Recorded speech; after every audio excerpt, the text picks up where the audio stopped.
for dark nights.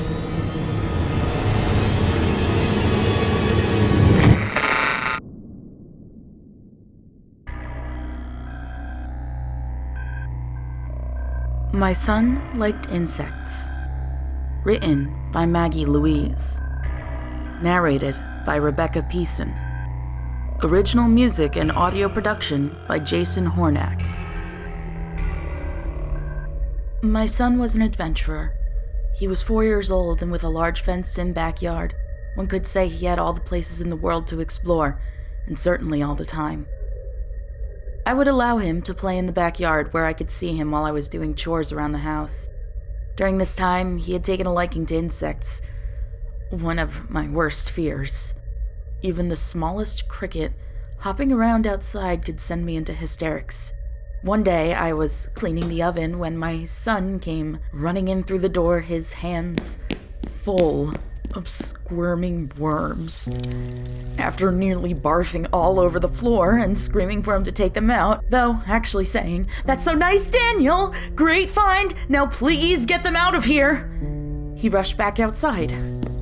The amount of worms in my son's hands had been enough to give my worried mind nightmares for 2 days at least. But Daniel was having fun, and he was a kid. What could I say?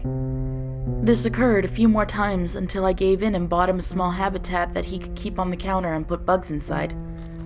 I would oftentimes find a caterpillar or katydid, which we would feed and then empty back outside. I knew he was having fun with his adventures and discovering a lot of new things about all these insects. It was like a big learning project.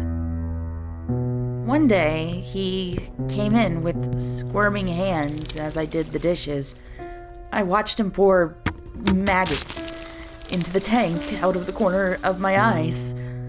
I cringed and ran over to him, demanding, "Where did you find these? They're absolutely disgusting and they can't be in the house!"